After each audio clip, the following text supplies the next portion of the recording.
Hey guys, Joe here, welcome to my channel. Next short film in this series of short films for the Alien 40th anniversary that I somehow inexplicably missed out, even though I've watched all the Alien films millions of times, is called Alone.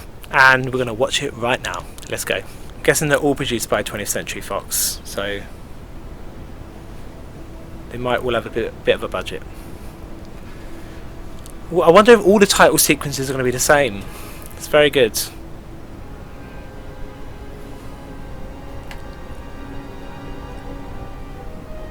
Oh, this is very much like the opening. Ah, look, with that, what do you call it? That creature that dips his head in the water, that little ornamental thing. Very much reminds me of the opening of the original Alien. That music cue as well.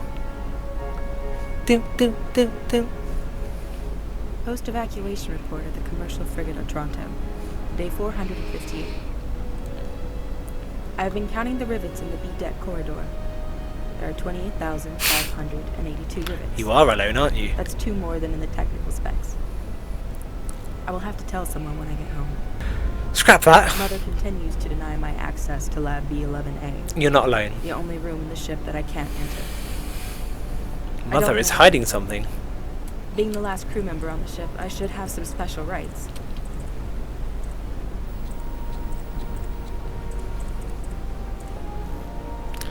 I am continuing with what repairs that I can, but the ship is falling apart. The captain promised me that someone would come for me. He promised that I would not be forgotten, but I continue to stay alone on this ship. I am filling my days with mundane tasks, over and over again, but I find some pleasure in the repetition of it. Surely you're going to have to put yourself to sleep soon. Going to run out of food.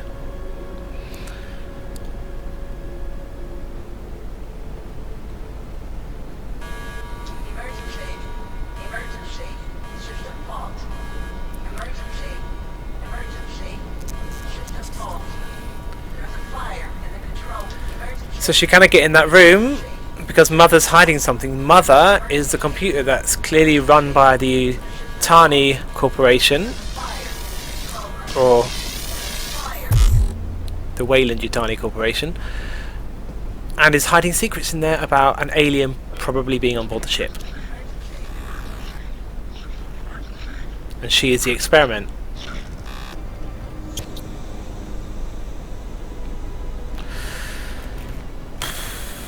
I mean, I would, but at the same time, don't.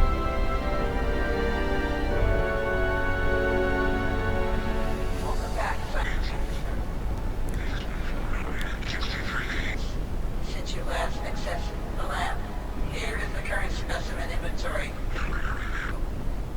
Subject A, deceased. Yep, it's got their experiments in it.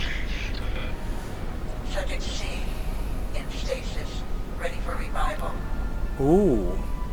So this is why she's seemingly alone there and the last person there, because they've been experimenting on each of the crew until she's the only one left. Again though, the atmosphere, much less tense and much more relaxed and controlled. But again, this is portraying a different stage of the original film. This is like the opening where it's all, you don't know exactly what's happening. And it's all quiet but eerie. Whereas the other one was panic, like towards the end of the film. Lots of quick cuts and sharp lighting and hard sounds. It's alive, don't, yeah. Ooh, shit!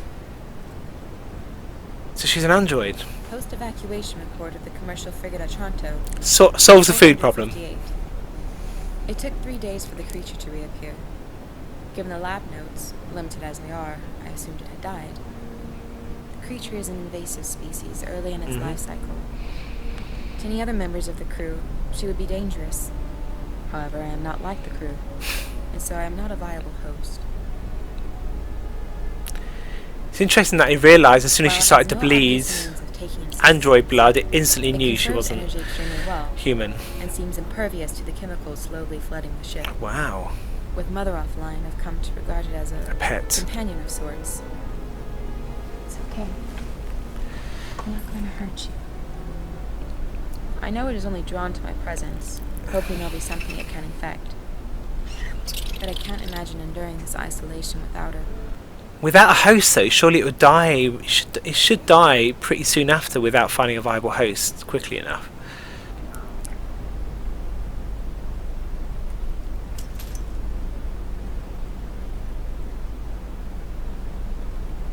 Do you see this? She's got instability in her program.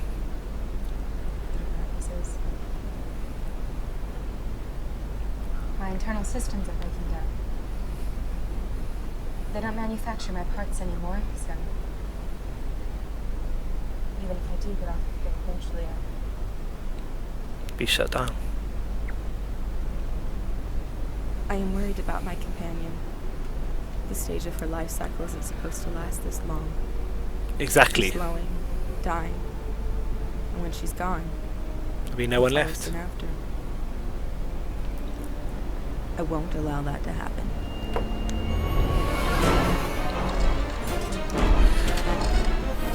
So you're going to find a way of keeping your companion alive, but will effectively doom someone else that will be infected by this companion. But it's probably what the company wants to happen. A slow engine burn should bring us close enough to the frontier lines in order to be picked up. One thing we know about the androids in Alien films is that they're very curious and inquisitive, Certain death for my companion and her bag. as well as following direct orders. So they want to experiment, and Neither of us deserve to die out here like this. So we're going to take our fate into our own hands. This is the last report of the ship in Toronto. okay. She's abandoned her mission, her programming. She's become a delinquent or a deviant.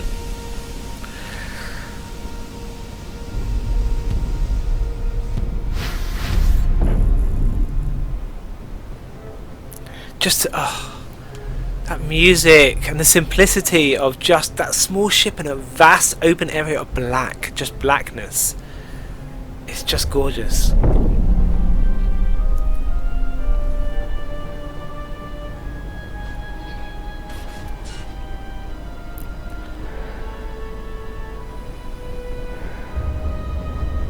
It's what she's found an abandoned ship.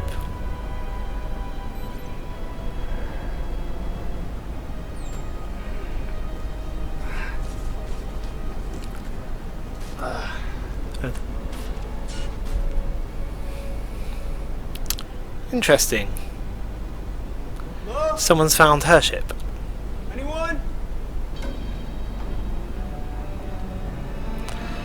Oh, I see what she's done. She sent out a warning signal to get someone to become a host for the facehugger.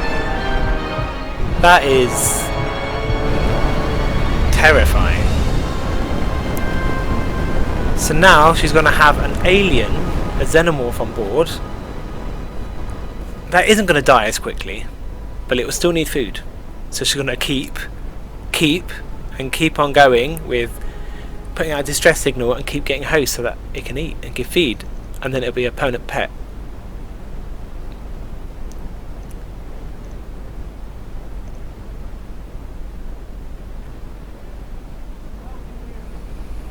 Hey.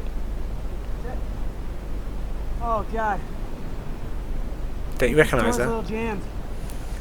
To tell you the truth, I don't know what the fuck happened.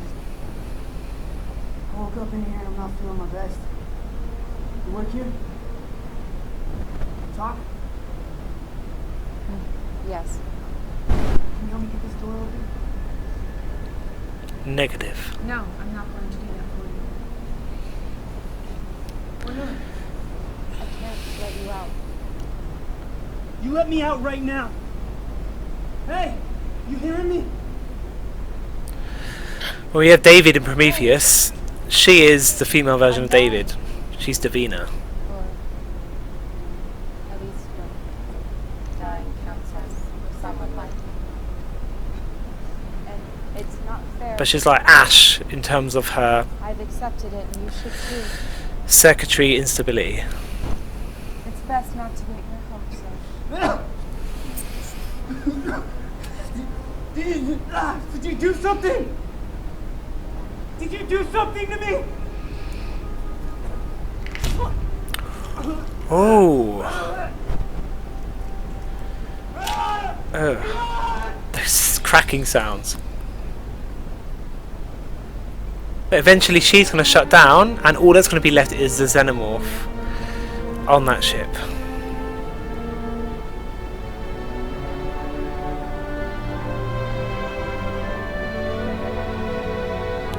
Your friend's dead. Or not.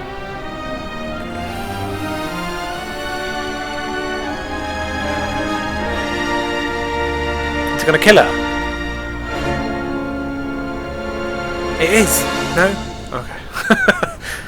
Wow, okay. Noah Miller, another great job. Based on the alien characters by Dan O'Bannon and Donald Shusett, of course. Yeah, that was great. Xenomorph James Paxton. What do I recognise that name from? Well, not related to Bill Paxton, I presume. Again, another great example of a really effectively suspenseful short film. This one had a different atmosphere, as much as they're both suspenseful. It had a different atmosphere to the first film. And I really liked her character. Again, whenever I see someone not making facial expressions and seeming too, I don't know, too focused on the job that they've got in hand, and someone, I should have noticed earlier when she counted thousands of rivets and found that there were 2 extra. That is the only type of obsessive compulsive disorder that I can imagine an android would be doing, not a human. Even if the human is alone, they can read a book instead.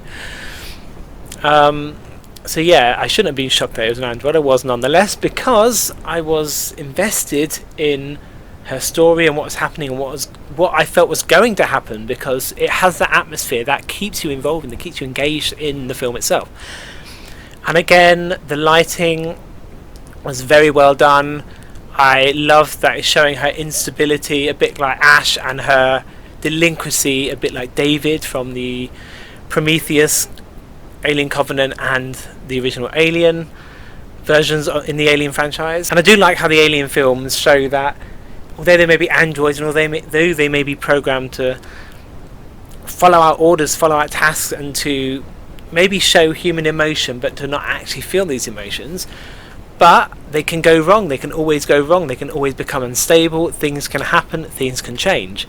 And that's what makes actually the androids sometimes more interesting than the human characters, and that is what happened in Prometheus, and to a bigger extent in Alien Covenant, for instance, because you had David, who is by far the most interesting character. The dialogue was very simple, good, almost like a recording. She was just, leaving little electronic journals, electronic notes around while she's going about doing her job. I'm surprised that as the android that she still wasn't allowed to get into a certain part of the ship. So even as an android, the company felt that she couldn't be trusted to be able to deal with the experiments and that of the alien creatures within that room. So that was really interesting to me that she didn't have those permissions, but I'm guessing maybe it's because the company did feel that, that androids have betrayed them in the past, and maybe that's the reason. I know I'm going too much into it, so let's just talk about the technical side and we'll move on to the next one. So it was, again, the music, a much more relaxed and calm, equally as eerie and terrifying score as all the other films and the first short film we just watched. The first one was more erratic in the sounds and the music and more panicky, but this was just nice and relaxing and gave you a sense of something's about to happen. It's only going to happen in the near future. It's not happening right now, and I just like the tenseness of that. And it was very dark. There were lots of dark moments, not just in the lighting, but in terms of the subject matter.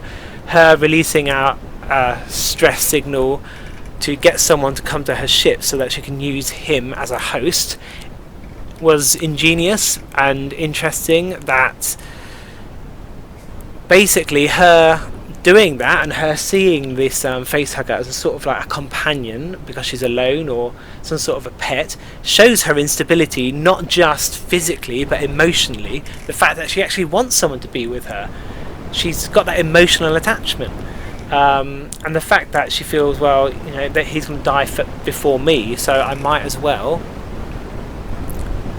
get a host so that he can turn into an adult and actually be able to live longer.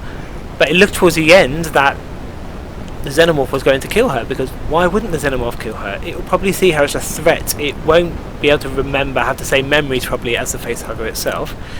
And, you know, the xenomorph's got a different goal. You know, it will kill anything that could be a threat to it in the future, but at the same time it needs to feed. So I don't know if that was going to be the end. At the same time, because it needs to feed, maybe it would, you know, want her to encourage more people to come to the ship. I don't know. But yeah, I thought it was really engaging, really effective, and I think I preferred the first one just because it was just so well cut and so well edited, so well shot. Not that this one wasn't, but it's a different type of feeling, and both of them together give that full sense of feeling in the original film. You got the erratic, tense scenes, lots of the really heavy cuts and editing. Conversely, with the slow pans and slow zooms and the introduction of characters that you see at the beginning of the film. So you just need a middle bit now. We need characters in the next film, or in one of the next films, character development, people talking to each other, having proper conversations, and things happening from there. So thanks again for watching, and join me for the next episode, which I've forgotten the name of. I think it's Awe. Next episode is called Awe. See you then.